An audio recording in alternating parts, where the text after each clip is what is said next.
the letter to the Jews, sorry, Hebrews.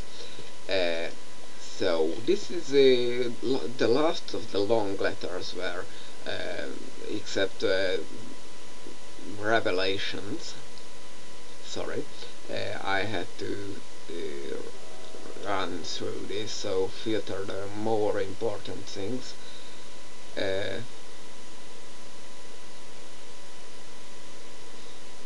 Okay, right into the middle. He says, we live in the last days, where, well, the world did not end yet, so goodbye this letter.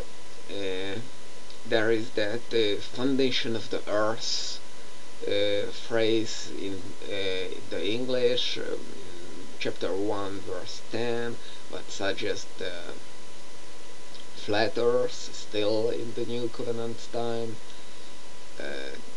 The earth and the sky will be destroyed. It's not surprising that the sky mentioned, because it has a solid dome above the flat earth.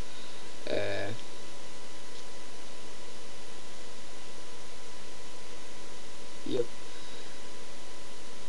He said that somebody somewhere said how precise he can be. Why this letter was attributed to Paul? Well, there was one little detail I could find, but let's face it, it is very different from Paul's other letters, so thank you very much. The devil.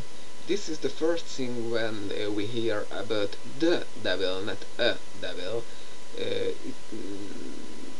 When it started to the Satan started to be a devil, not an angel, what is very strange twist, change in the Christian religion compared to the Jewish.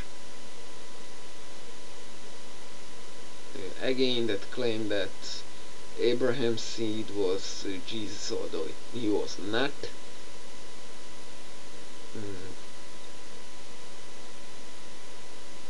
The importance of Jesus' death is mentioned but it turns out to be a sadomasochistic concept.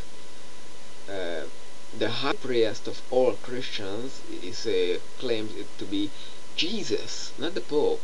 That is very interesting for me. Jesus, of course, died in the time when this letter was written, just to keep that in mind. There is that mention of the Exodus, the 40 years in the desert. Well, that never happened. Join while you still can. The end of the world is still coming. That is a constant name of this letter. Or else. Yeah, always that or else. God's voice is very much like the voice of the Muad'Dibs from the Dune. I will link it in the sideboard. And yeah, Jesus and Yahweh also can look through on clothes because they are so pervert. Yahweh proved that back in the Garden of the Eden, if you remember. He was very pissed off that he cannot enjoy his living playboy thing. Jesus was tempted, but not by sin. Well, for what else? And what was the reason of the baptism of Jesus if he had no sin ever? Also, the statement that you have to keep sacrifice animals.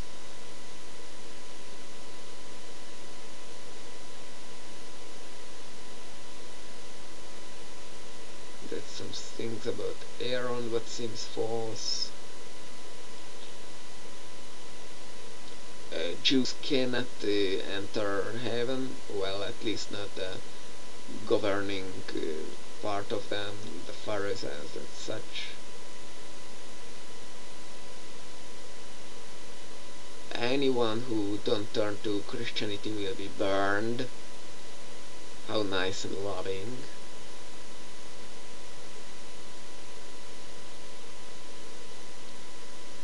There is that constant mention of Melchizedek, but what? That's just a very confusing part of this epistle. That he never had a son or daughter or any children, or never had father or mother, and he will never die. So Melchizedek would be the magically undying Jew of all time. Yeah.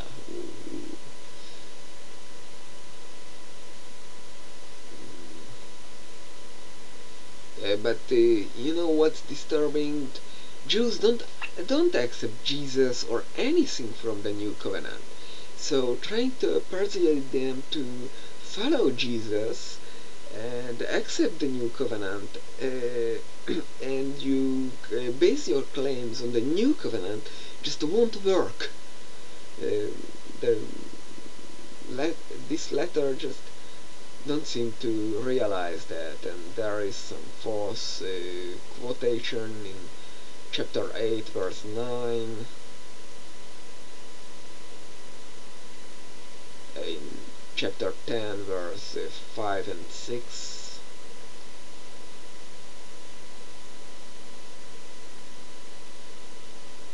There is that suggestion that Enoch died, but Enoch didn't die, as far as I remember from the Old Covenant.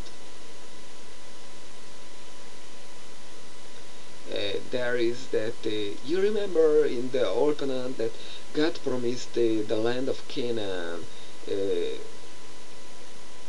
living place for the Jews forever. Now here it says it was never meant forever. The promised land is somewhere in heaven, and anyway, that promise was never fulfilled anyway. But so this makes God a false prophet.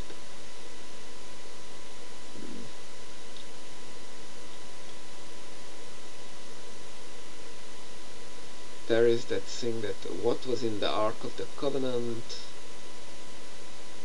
the heroes of faith, yeah, Gideon, who ruined the temple, Barak, who was a coward, Samson, who was a pyromaniac,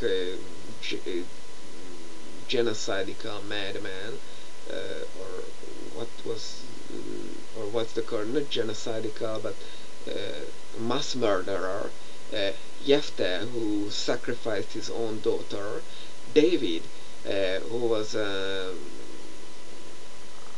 untrustable coward, and well, you can say very bad things about it, him, and Samuel, who was jealous,